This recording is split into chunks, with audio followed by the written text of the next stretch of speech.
So you can at any moment change your state, change your vibration, and in that moment, you change your life.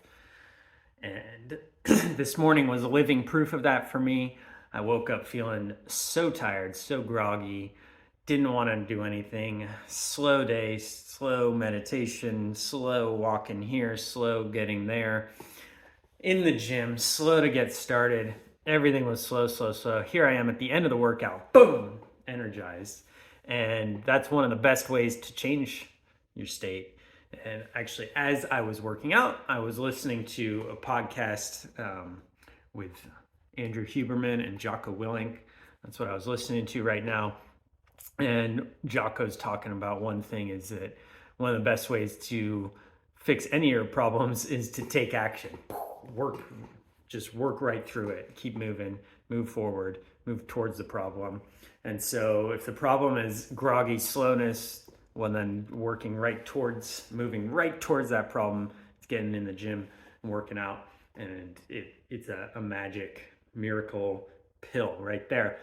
But I was reflecting on it and also feeling like one of the practices I just did recently is notice some tension coming up for me in a relationship with someone in my life. Not immediately in my life, but someone where there was some tension. And as soon as I kind of came away from the interaction, I could feel this feels like tense, and I'm still unpleasant about it. And so right away I knew I need to get myself out of this state. I just don't want to be here. I don't like this. This isn't how I want to relate with this person.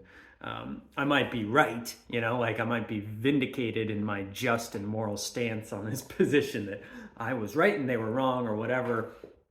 But who cares, because I can just feel like this doesn't feel good to me. And so what I did is I just started practicing metta meditation, which is the Buddhist kind of loving kindness, but it doesn't have to be Buddhist. It could be all sorts of things. In this case, it was just kind of like wishing them well, feeling a sense of like, I hope they're happy.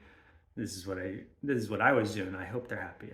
I just wish them well. I wish them happiness and joy, and I want to send them love. And I'm just imagining myself kind of sending love and just saying, here you go. Here's some love. I love you. And so it also reminded me of a practice that my friend Christian introduced me to at one point, which I think is a Hawaiian ho'oponopono, I think is what it's called. It's just a meditation of like a mantra of repeating. Let me see if I can remember. I'm sorry, forgive me, thank you, I love you. I'm sorry, forgive me, thank you, I love you. That's how he told me about it anyways. I haven't researched it or looked into it a whole lot, so there might be other people who are like real masters at it. But that's to me, that's it's a Hawaiian tradition, I think, but it's great. It's the same sense as Buddhist metta meditation. So lots of people have figured this out, and what an amazing way to just kind of shift your vibration, shift your frequency. As Wes Watson says, your frequency is what you frequently see. I don't know where he got that. He might have got that from somewhere else. But your frequency is what you frequently see. So when I'm vibrating at that level of stress and tension, not only is it unpleasant for me, but I'm going to see that in my world. First of all, because I'm just tuning into that vibration. So my attention is tuned in to pick up things that match that emotional state. And I'm not just talking like in a spiritual vibration way, but like literally the way the brain works with our limited amount of attention that we have to spend has to tune into something. So it's tuning into that. But then also I'm giving off that vibe.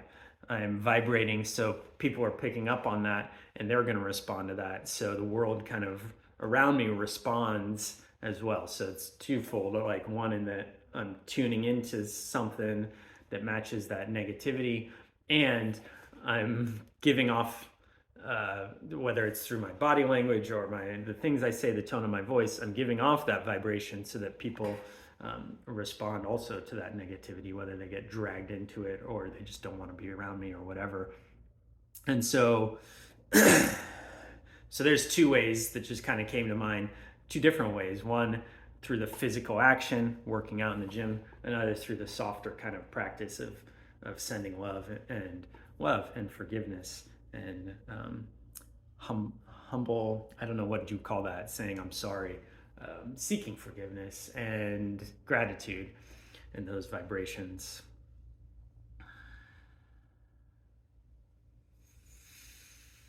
And I guess what it also reminds me of is Tony Robbins. He's also, I'm so curious to find out more about what on earth happened with this guy. I mean, I know he's got something kind of different going on with him, but he talks about, like, I think he said some quote like everything in his life, all his success, all of it, he relates back to his ability to change his emotional state.